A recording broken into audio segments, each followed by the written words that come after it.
Saya sangat ketat di dalam menjalankan protokol kesehatan. Saya menjauhi kerumunan, menjaga jarak. Ketika saya sudah mengikuti kegiatan vaksin, bahkan sampai dosis kedua, mengabaikan yang namanya protokol kesehatan. Saya tidak menggunakan masker, saya tidak jaga jarak,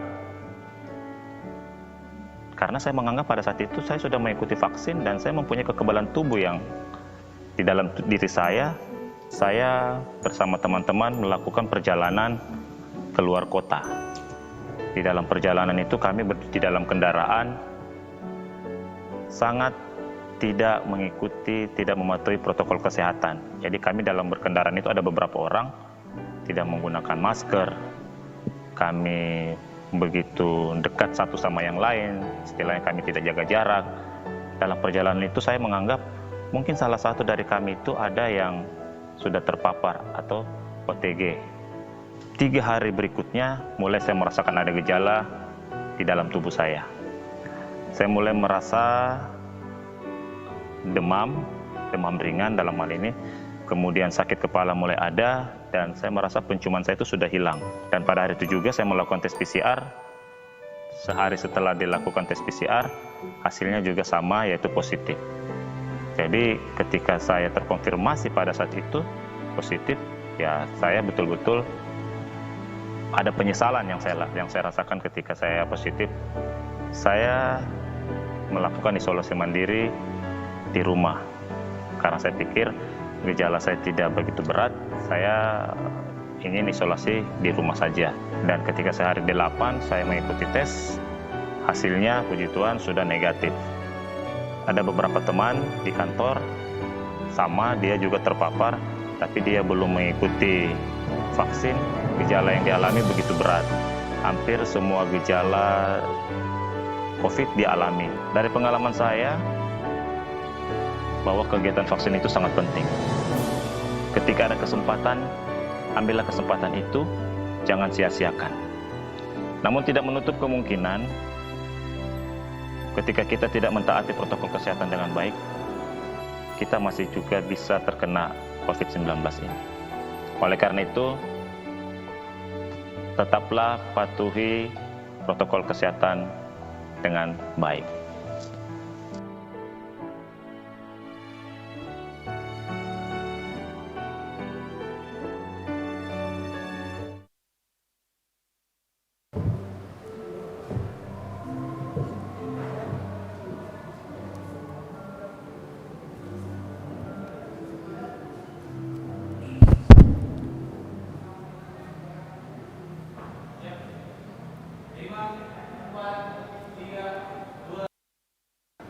Shalom, selamat malam Bapak Ibu jemaat yang dikasihi Tuhan. Ibadah keluarga malam hari ini akan kita mulai. Atas nama presbiter yang bertugas kami mengucapkan selamat malam dan selamat bergabung dalam ibadah keluarga Jemaat Bahtera Kasih Makassar di hari ini, Rabu 22 September 2021. Pemberita firman dalam ibadah saat ini adalah Pendeta Sri Mulyani Larobu. Mari persiapkan hati dan pikiran kita untuk masuk dalam perjumpaan dengan Tuhan. Mari berdiri untuk menghadap Tuhan dan menyembahnya serta memuliakan namanya karena kasih setianya besar atas kita. Kita menyanyi Kidung Jemaat 4 ayat 1 dan 2, mari sembah.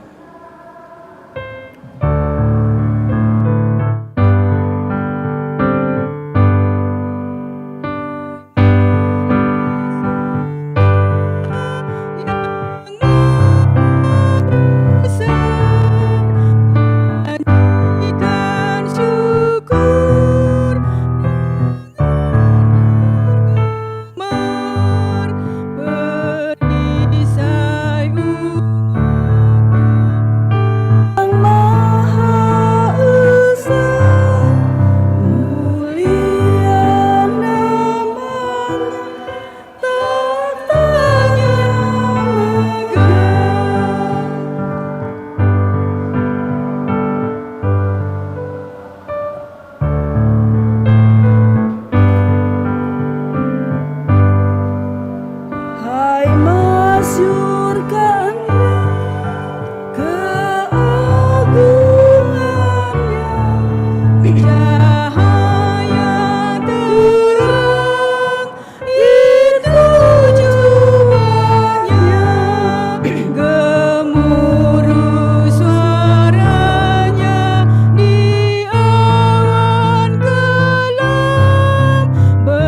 berjalanlah dia di badai kencang.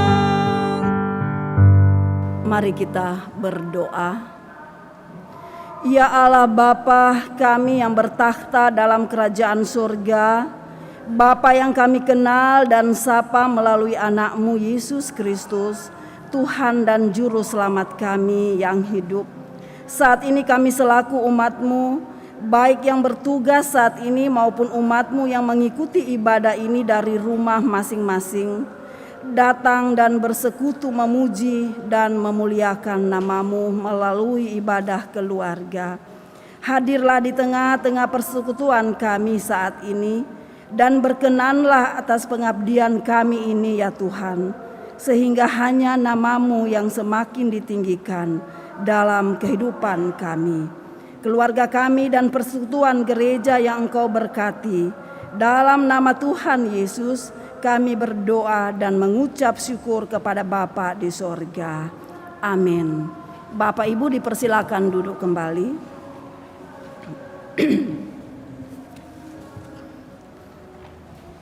Mazmur secara berbalasan, Mazmur 26 ayat 1c hingga 7. Kepada Tuhan aku percaya,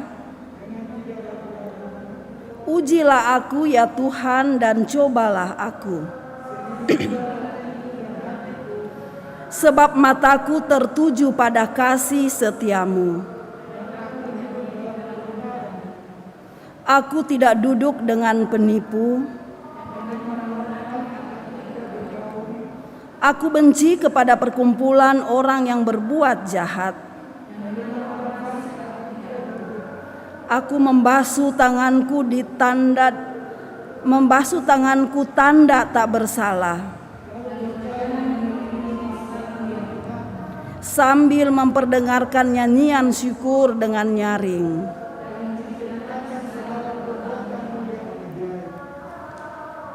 Kita menyanyi Kidung Jemaat 397 bait 1.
Umat Tuhan yang kekasih dalam Tuhan Yesus Kristus, mari kita siapkan hati dan pikiran kita untuk mendengarkan berita firman Tuhan.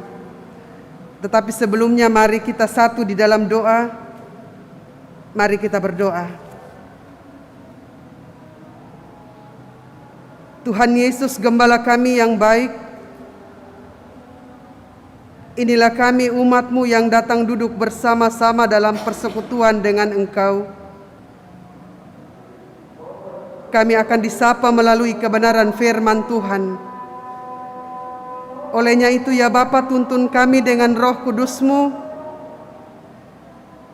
agar firman-Mu yang hamba-Mu akan beritakan dalam kesempatan ibadah ini, kami semua umat-Mu yang duduk bersama-sama di sekitar dalam rumah Tuhan ini maupun di rumah masing-masing, kami boleh memahami dalam terang iman, karena firman-Mu itu adalah pedoman dan penuntun dalam suluh langkah kehidupan kami hari ini dan selama-lamanya. Berfirmanlah ya Tuhan dalam nama Tuhan Yesus Kristus, firman yang hidup itu kami berdoa kepada Bapa di sorga.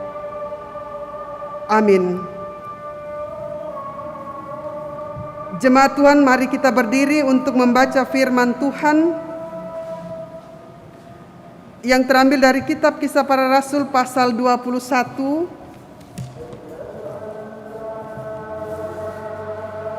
ayat 10 sampai ayatnya yang ke-14. Kisah Para Rasul pasal 21 ayat 10 hingga ayatnya yang ke-14. Firman Tuhan berkata demikian. Setelah beberapa hari kami tinggal di situ, datanglah dari Yudea seorang nabi bernama Agabus. Ia datang pada kami, lalu mengambil ikat pinggang Paulus. Sambil mengikat kaki dan tangannya sendiri, ia berkata, "Demikianlah kata Roh Kudus, beginilah orang yang mempunyai ikat pinggang ini akan diikat oleh orang-orang Yahudi di Yerusalem dan diserahkan ke dalam tangan bangsa-bangsa lain." Mendengar itu kami bersama-sama dengan murid-murid di tempat itu meminta supaya Paulus jangan pergi ke Yerusalem. Tetapi Paulus menjawab, "Mengapa kamu menangis dan dengan jalan demikian mau menghancurkan hatiku? Sebab aku ini rela bukan saja untuk diikat, tetapi juga untuk mati di Yerusalem oleh karena nama Tuhan Yesus." Karena ia tidak mau menerima nasihat kami menyerah dan berkata, "Jadilah kehendak Tuhan." Demikianlah pembacaan firman Tuhan. Terpujilah Kristus. Haleluya.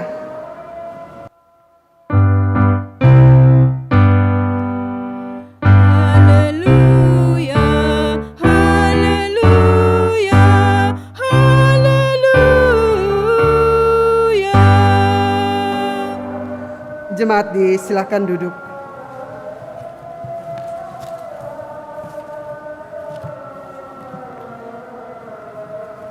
Selamat malam Bapak Ibu, Shalom.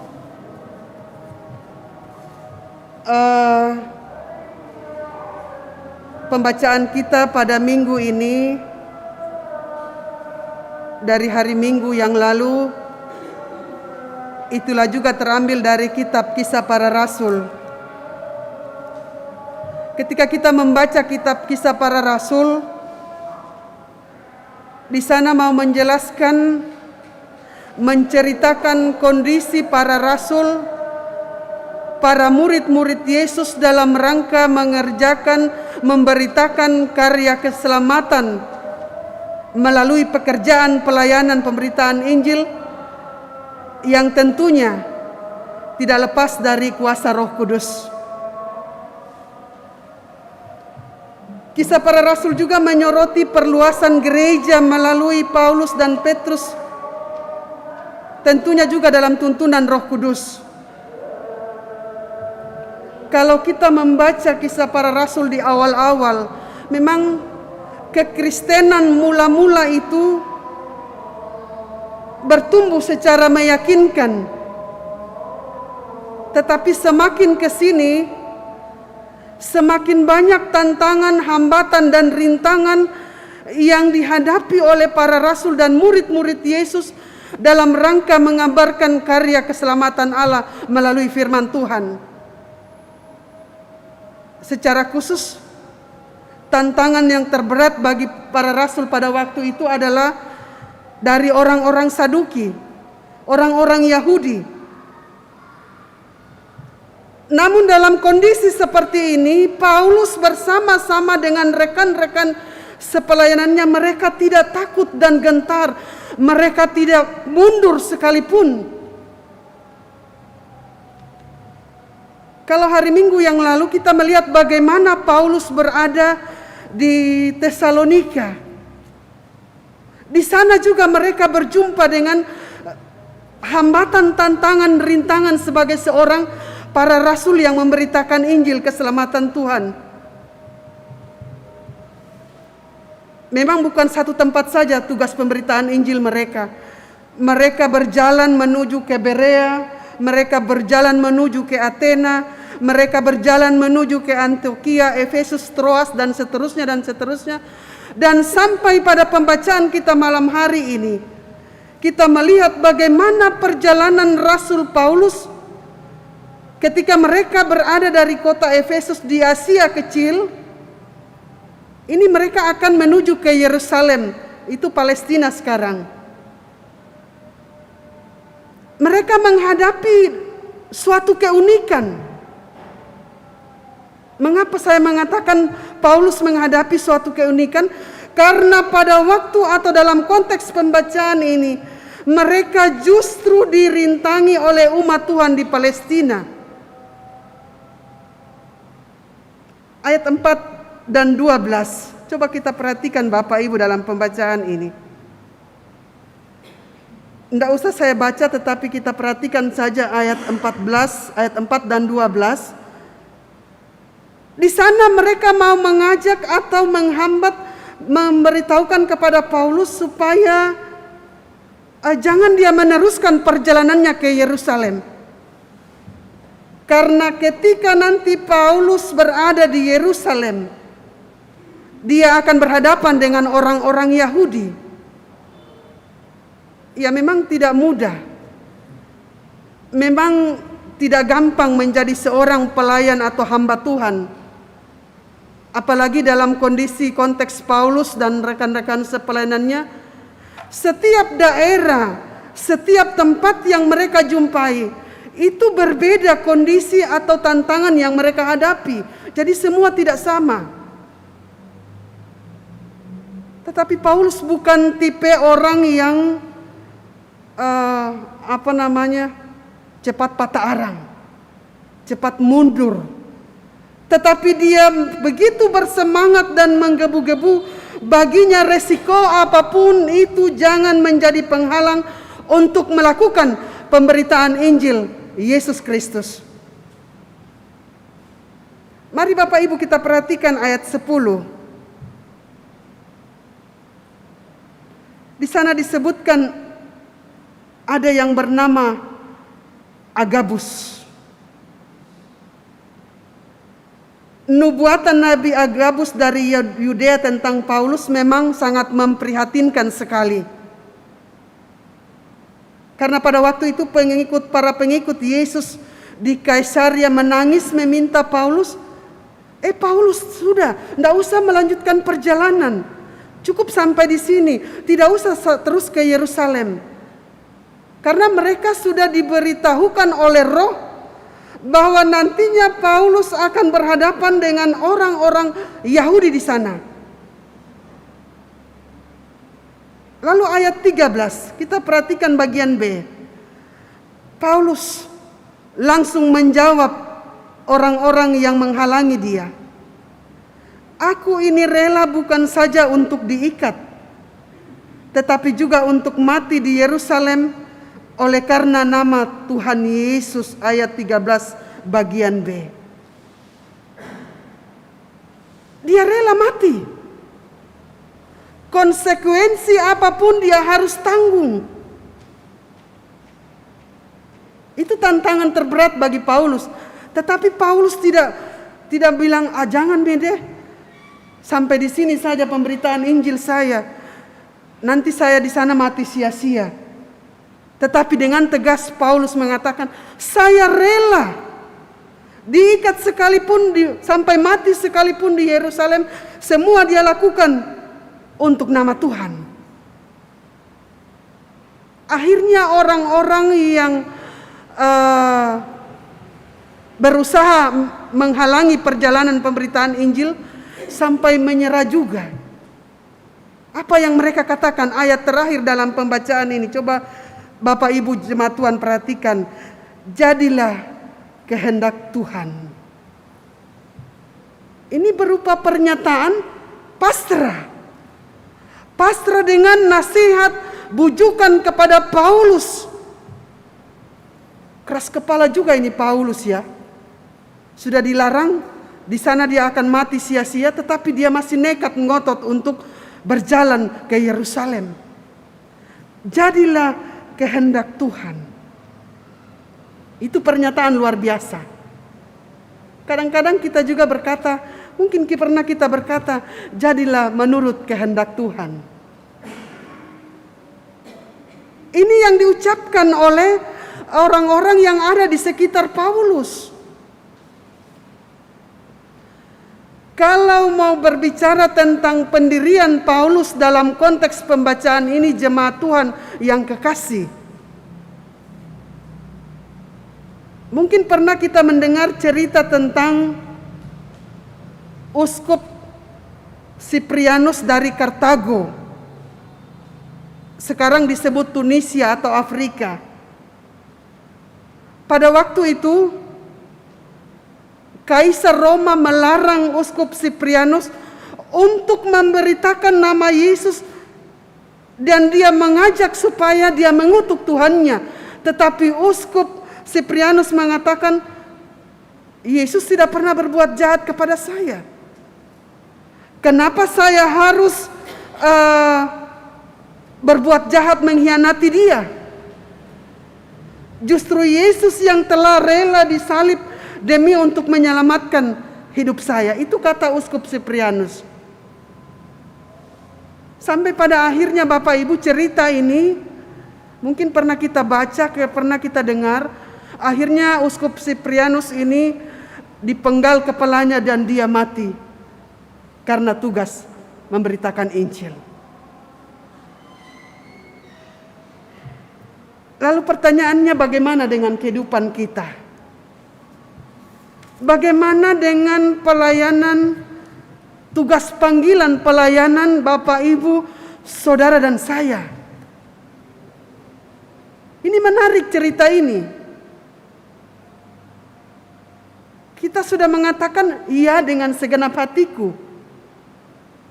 Siap baik atau tidak baik waktunya, saya harus tetap memberitakan Injil.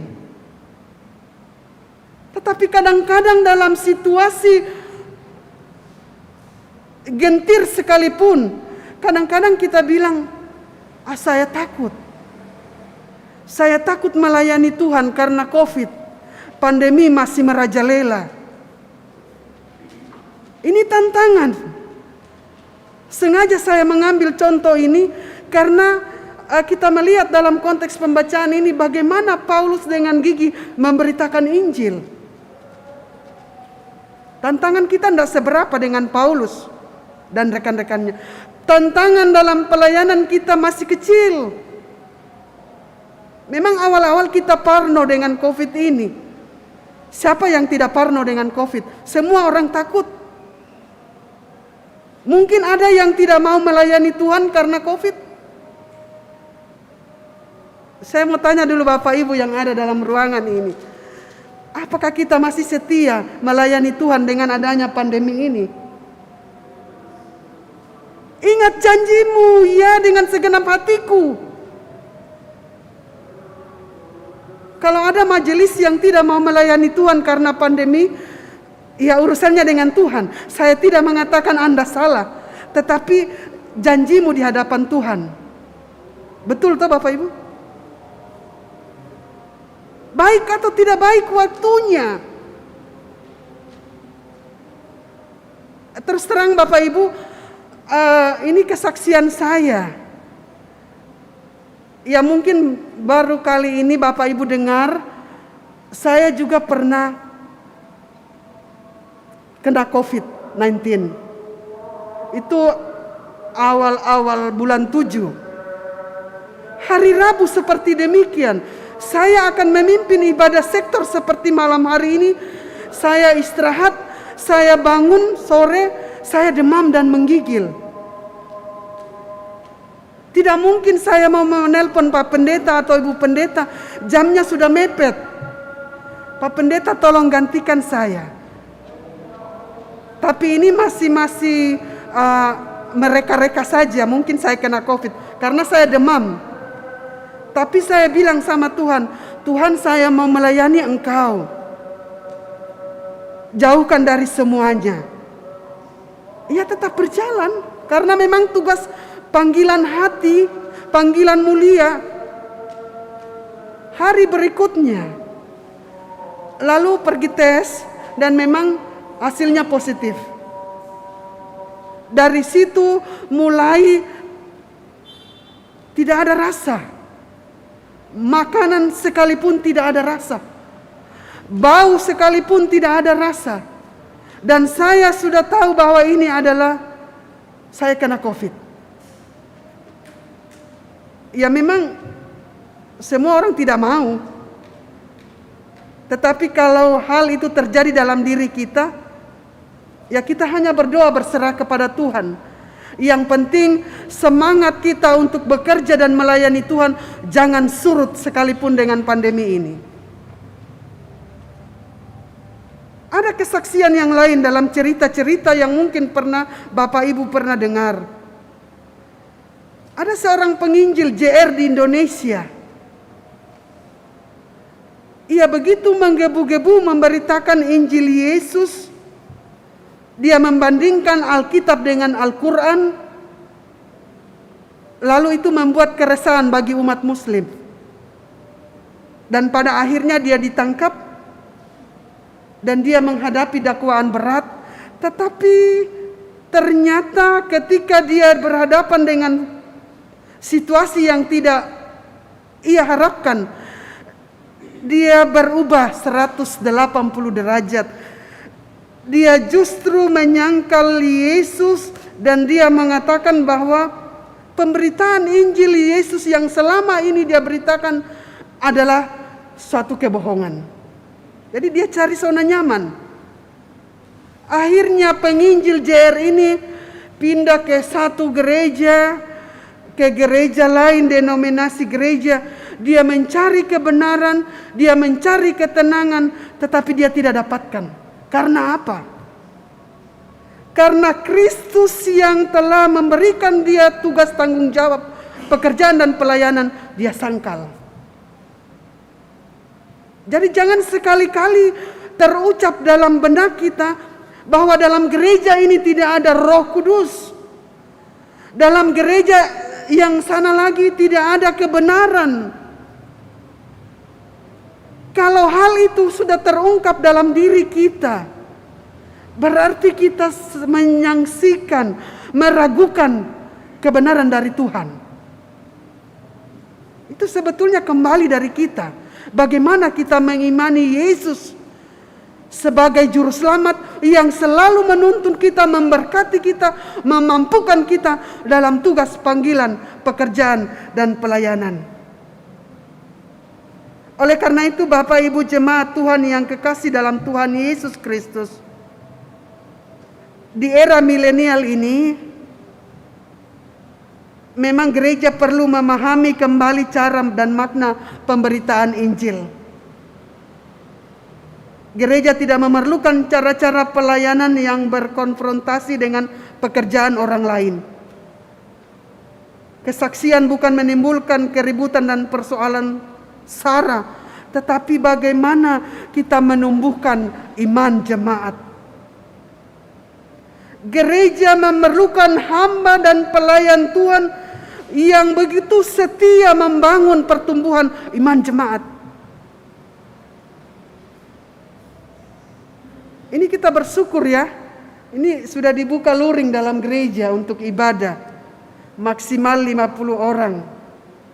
Tapi rupa-rupanya kalau saya melihat dari mimbar ini, ya tidak sampai ya 15-an orang lah dengan petugas pelayan liturgi, tim multimedia. Di mana yang lain? Bagaimana kita mau setia mengikuti Yesus kalau hal-hal kecil menjadi hambatan, menjadi penghalang kita untuk mencari wajah Tuhan. Tantangan itu jangan kita melihat hanya dari luar. Tantangan itu bisa dari dalam diri kita sendiri. Anda usah pergi ibadah deh. Hujan. Tidak ada mantel. Jauh rumahku. Kalau di Tidung sini kan jemaat dekat-dekat saja. Jalan kaki sudah sampai.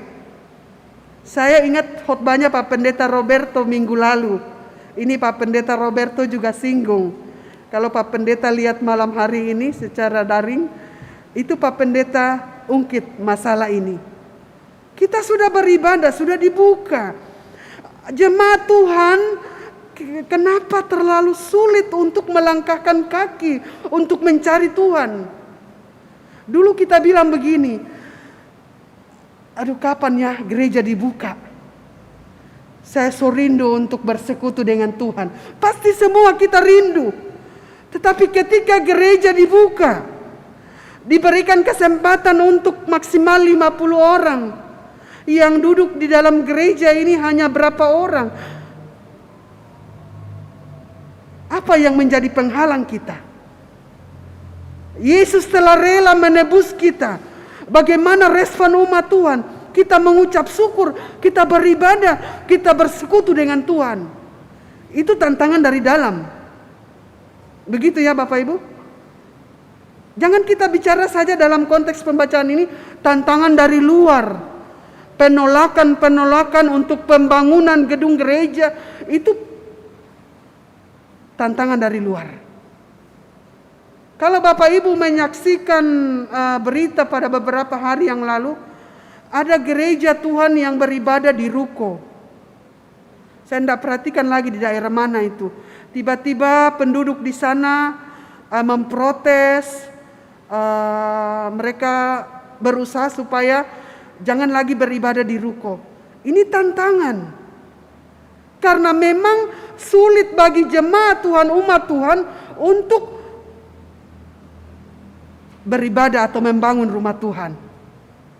Sehingga jangan heran kalau banyak umat Tuhan yang ibadah di ruko, ibadah di rumah. Karena izin untuk membangun rumah ibadah saja sulit.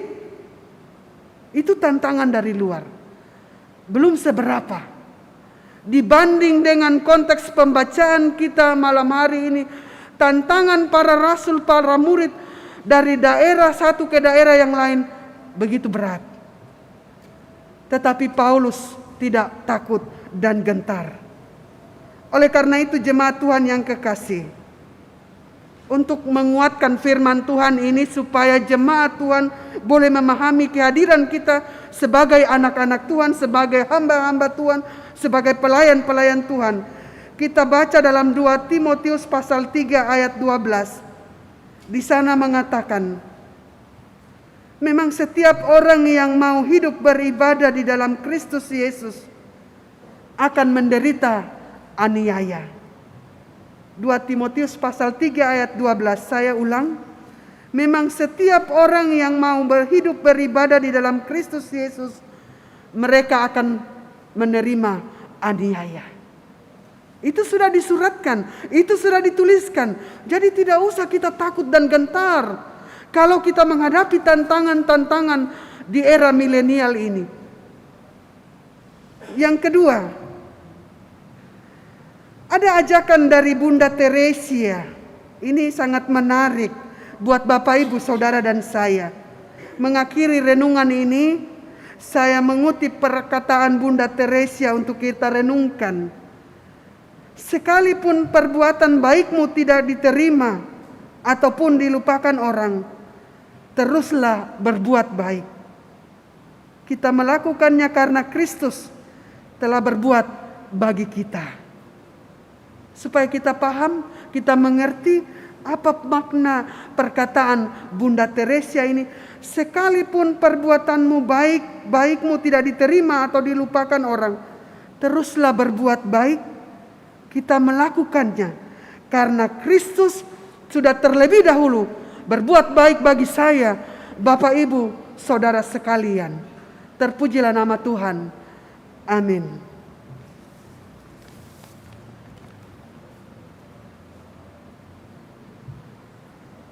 Meresponi akan firman Tuhan malam hari ini, kita lakukan Kidung Jemaat 460.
Baik jemaat Tuhan yang kekasih dalam Tuhan Yesus Kristus, mari kita satu di dalam doa, kita berdoa.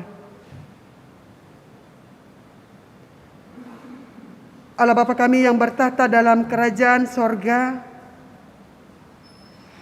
Engkau menghadirkan kami anak-anak-Mu di tengah-tengah dunia ini dengan panggilan tugas yang berbeda-beda. Kami sebagai pekerja di kantor, kami sebagai seorang wira swasta, kami sebagai pelayan-pelayan Tuhan dalam jemaat-Mu, dan lain-lain sebagainya. Di dalam kami menghadapi dan menjalani tugas panggilan dan pelayanan itu, seiring berjalannya waktu, kami akan berhadapan dengan tantangan-tantangan hidup yang silih berganti. Tuntutan-tuntutan pekerjaan yang harus kami jalani dan lalui. Rintangan-rintangan kecil maupun besar kadang-kadang melingkupi kehidupan kami. Dan di sanalah kami harus bijaksana untuk menyikapi setiap persoalan yang Tuhan izinkan terjadi dalam kehidupan kami. Cara khusus ya Tuhan, pada malam hari ini melalui firman Tuhan, firman-Mu ini sungguh indah bagi kami. Bagi kami sebagai anak-anak-Mu, sebagai pelayan-pelayan Tuhan, Engkau sendiri menyuratkan dalam 2 Timotius yang hamba-Mu sudah sebutkan tadi, bahwa kami akan berhadapan dengan penganiayaan. Kami harus memikul salib. Dan di sanalah Tuhan mau melihat sejauh mana kesetiaan kami, ketekunan kami, kesabaran kami untuk berhadapan dengan tantangan-tantangan itu. Terkadang kami takut, kami kecewa, kami marah, dan mungkin kami menyalahkan Engkau Tuhan. Tetapi firman-Mu malam hari ini menyapa kami agar kami punya komitmen hidup untuk tetap setia menjadi anak-anak Tuhan yang sejati, sekalipun rintangan-rintangan, tantangan-tantangan hidup, hambatan-hambatan dari luar maupun dari dalam tidak mengenakan hati kami, menyukakan hati kami, tidak sesuai dengan keinginan yang kami inginkan. Tapi mari kami belajar seperti Paulus. Paulus dalam pekabaran Injilnya, pemberitaan Injil dari satu tempat ke tempat yang lain, dengan porsi yang berbeda-beda, dia menghadapi begitu banyak tantangan hidup. Tetapi dia tidak takut dan gentar. Dia tetap melakukan tugas pemberitaan Injil, walaupun dengan resiko yang sangat berat. Di masa pandemi ini Tuhan, ini merupakan tantangan bagi kami. Apakah kami masih setia mencari Engkau? Mencari wajah Tuhan? Apakah kami masih setia melayani Tuhan lewat tugas panggilan dan pengutusan yang kami sudah amini di dalam janji-janji kami ketika Engkau menugaskan tugas panggilan pelayanan ini?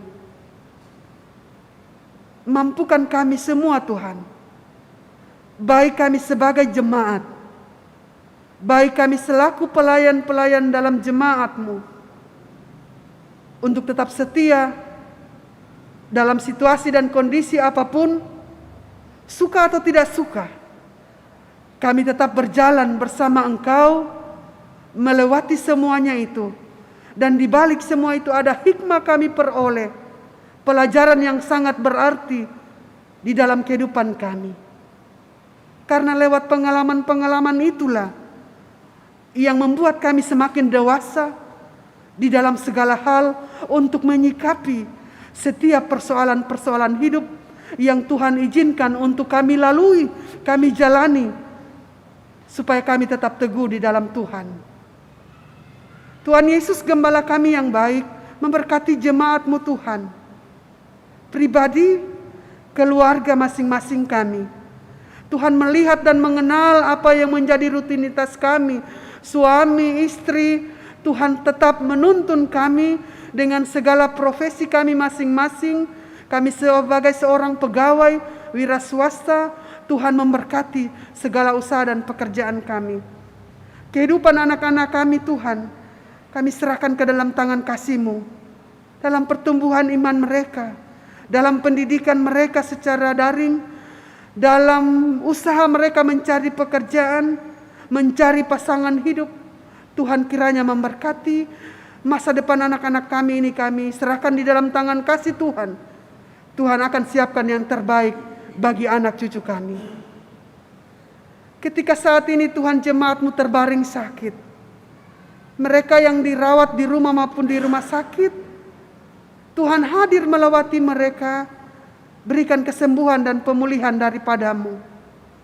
Kami percaya tangan-Mu yang penuh kuasa itu akan tetap setia menopang dan memberkati jemaat-Mu di dalam pergumulan hidup mereka, pergumulan karena sakit penyakit, pergumulan karena masalah pekerjaan, pergumulan karena kelakuan anak-anak, pergumulan karena pandemi yang belum berakhir.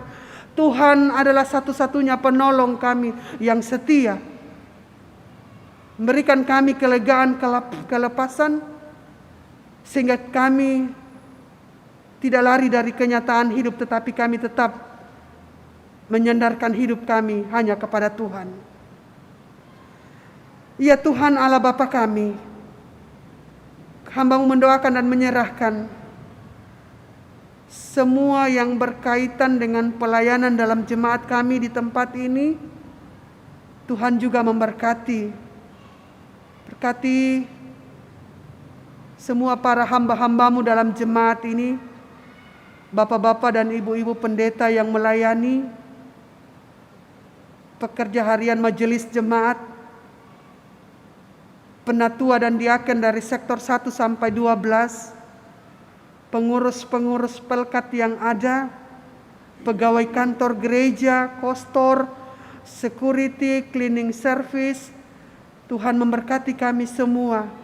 Mampukan kami Tuhan untuk melayani jemaat-Mu.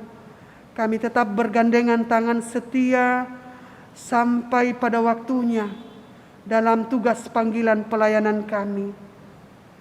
Tuhan Yesus, kami juga mendoakan dan menyerahkan buat pemerintah bangsa dan negara kami dalam mereka mengatasi wabah COVID-19 saat ini. Berkati para petinggi-petinggi negara kami, Tuhan berikan mereka hikmat, secara khusus pemerintah kota Makassar, berikan mereka kemampuan ya Tuhan untuk mengatasi wabah COVID ini. TNI dan Polri yang senantiasa bersiaga menjaga ketentraman di negeri kami yang tercinta ini. Tuhan juga memberkati aparat pemerintah kami. Biarlah ya Tuhan, kami tetap hidup rukun dan damai. Persatuan dan kesatuan tetap ditegakkan di negara kami ini. Kerukunan antar umat beragama tetap terjalin. Dan kami tetap bergandengan tangan satu dengan yang lain, sehingga negara kami ini boleh tetap hidup rukun dan damai sesuai harapan kami sebagai warga negara. Bapa di sorga, malam hari ini Engkau kiranya memberkati kami semua yang telah mengambil bahagian, pelayan liturgi, penatua dan diaken dari sektor pelayanan 5, organis anak kekasih Andrea Liu Pakasi, Kantoria Ibu Mia Sarumpait, tim multimedia, tim Satgas yang ada, semua orang yang menyiapkan segala fasilitas untuk kami pakai beribadah dalam rumah Tuhan malam hari ini. Kiranya Tuhan memberkati kami, pribadi keluarga kami tetap setia untuk melayani lewat talenta yang Tuhan beri. Memberkati semua jemaat-Mu Tuhan, baik yang berada di dalam gedung gereja saat ini, maupun jemaat-Mu yang ada di rumah masing-masing. Peliharakan kami senantiasa, dimanapun Tuhan hadirkan kami untuk bekerja dan melayani Tuhan. Inilah doa dan harapan kami ya Tuhan. Ampunkan salah dan dosa kami di dalam nama Tuhan Yesus Kristus yang telah mengajar kami berdoa bersama-sama. Bapa kami yang di sorga, dikuduskanlah nama-Mu, datanglah kerajaan-Mu, jadilah kehendak-Mu di bumi seperti di sorga. Berikanlah kami pada hari ini makanan kami yang secukupnya, dan ampunlah kami akan kesalahan kami, seperti kami juga telah mengampuni orang yang bersalah kepada kami. Dan janganlah membawa kami ke dalam pencobaan, tetapi lepaskanlah kami daripada yang jahat. Karena Engkaulah yang empunya kerajaan dan kuasa dan kemuliaan sampai selama-lamanya. Amin.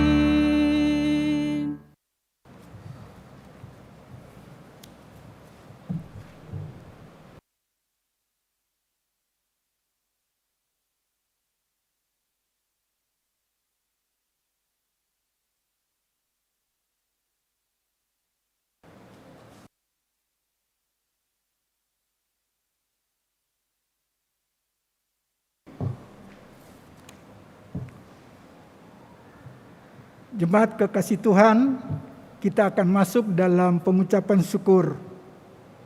Jemaat, marilah kita memberi persembahan sebagai rasa syukur kepada Tuhan yang telah memelihara dan mencukupkan segala hal dalam hidup kita, dengan mengingat pesan Alkitab yang terdapat dalam Mazmur 86 ayatnya yang ke-12. Aku hendak bersyukur kepadamu ya Tuhan Allahku dengan segenap hatiku dan memuliakan nama-Mu untuk selama-lamanya. Tuhan memberkati saudara dan persembahan saudara. Untuk persembahan dijalankan, kita akan memuji Tuhan dari Kidung Jemaat 450. Baitnya yang pertama, setelah persembahan dijalankan kita masuk bait yang keempat, hidup kita yang benar.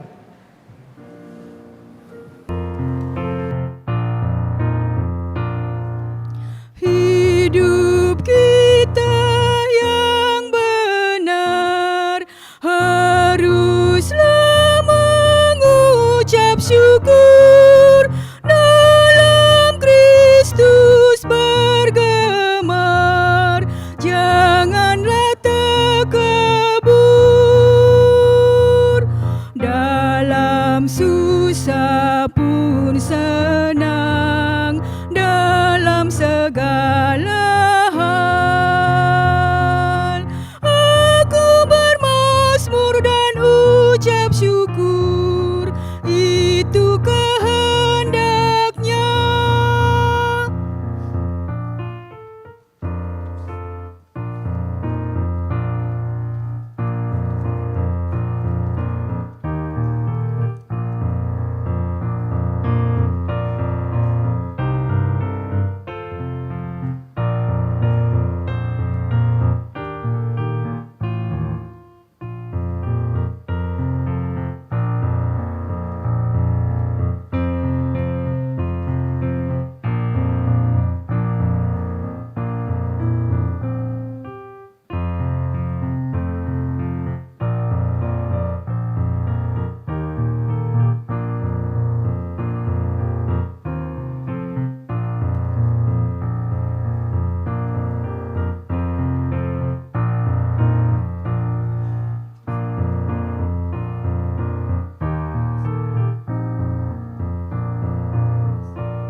Tekun bersyukurlah hingga suaranya kau dengar. Sungguh indah anakku ungkapan syukurmu. Dalam susah pun senang, dalam segala hal aku bermazmur dan ucap syukur, itu kehendaknya. Untuk menyerahkan persembahan ini kepada Tuhan dalam doa syukur, kita berdoa. Ya Tuhan, kami bersyukur atas kasih dan rahmat yang Engkau limpahkan dalam kehidupan keluarga kami, sehingga kami ada sampai dengan hari ini, bukan karena kuat dan gagahnya kami, melainkan hanya oleh kasih karunia-Mu. Kami bersyukur Engkau memperkenankan kami datang dan membawa persembahan kami yang asalnya juga daripada-Mu. Apa yang kami bawa ini tidak sebanding dengan kasih dan pengorbanan yang Engkau nyatakan bagi kami. Namun kiranya Engkau berkenan menerimanya. Berkatilah gereja-Mu yang Engkau percayakan untuk mengelolanya.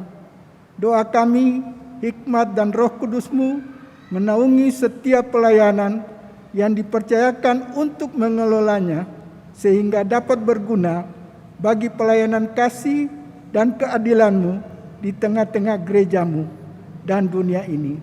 Dalam nama Tuhan Yesus kami berdoa. Amin. Dipersilakan duduk kembali.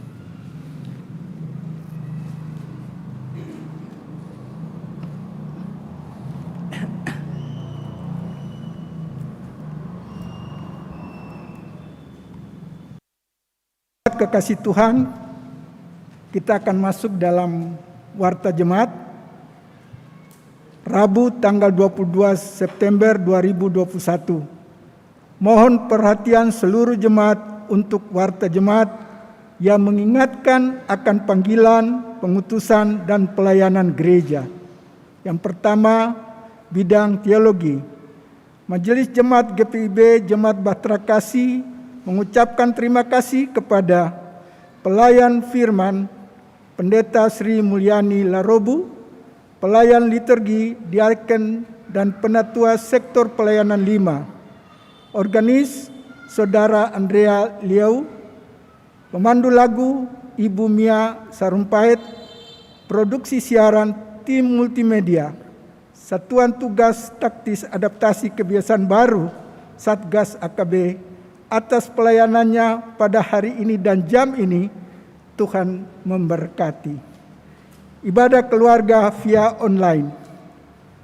Pada hari tanggal Rabu 29 September 2021, waktu pukul 19 sampai selesai, pelayan firman Diaken Susilo Darul Leksono, pelayan liturgi Penatua Sisilia Sri Subekti M, Diaken Edison Towunusa Salah, pemandu lagu Saudara Peter Pasania, organis Saudari Cheryl Wairata, tempat gedung gereja GPIB Bahtera Kasih.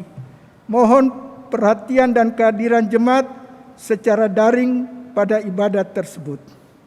Berikut ibadah Pelkat GP. Ibadah Pelkat GP GPIB Jemaat Bahtera Kasih akan dilaksanakan pada hari tanggal Kamis 23 September 2021, waktu pukul 19.30 sampai selesai. Pelayan firman Pendeta Helmi Supit, pemandu lagu dan organis Pelkat GP. Untuk itu dimohon kehadiran anggota Pelkat GP secara daring atau luring maksimal 50 orang pada ibadat tersebut. Yang kedua, bidang infokom dan likban. Asestasi masuk. Telah mendaftar masuk dalam persekutuan warga jemaat GPIB Jemaat Bahtera Kasih atas nama Bapak Octavianus Andika Indra Lesmana Politon, Elis Nefti Pasasa, Adriel Noh Politon, dari Gereja Toraja Immanuel Lantang Tedong Sekolemo, berdomisili di BTN Minasa Upa, Blok D3 nomor 8, terdaftar sebagai anggota Jemaat Sektor Pelayanan 9. Majelis Jemaat menyambut kehadiran keluarga serta diucapkan selamat bersekutu bersama warga Jemaat GPIB Bahtera Kasih. Majelis Jemaat GPIB Bahtera Kasih Makassar menyampaikan terima kasih atas setiap bentuk bantuan yang diberikan Bapak Ibu Saudara-saudari untuk menunjang kegiatan pelayanan di jemaat. Tuhan Yesus memberkati. Makassar, 22 September 2021, Pelaksana Harian Majelis Jemaat, Penatua Hendrik A. Sarumpait, Ketua 5, Penatua Albertina Mual, Sekretaris. Demikian Warta Jemaat. Terima kasih.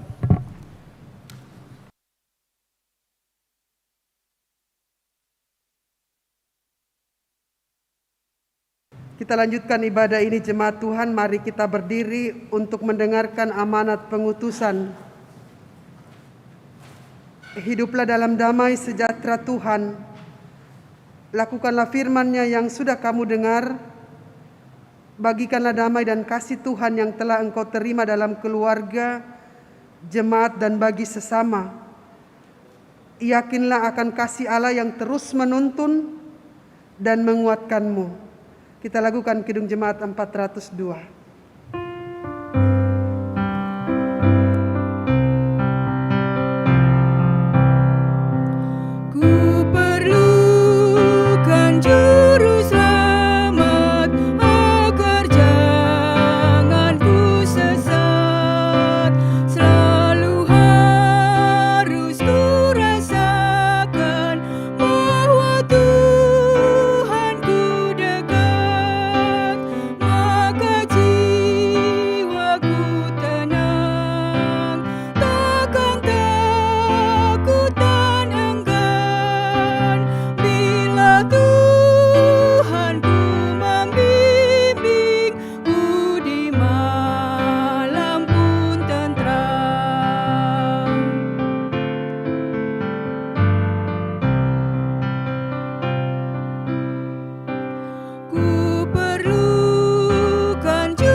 Jemaat Tuhan yang kekasih, arahkanlah hati dan pikiranmu kepada Tuhan, serta terimalah berkat-Nya.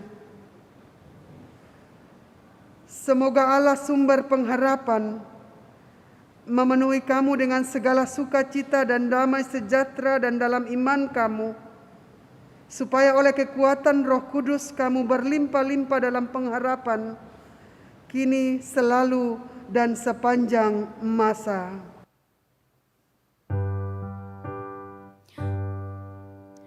Amin, amin, amin.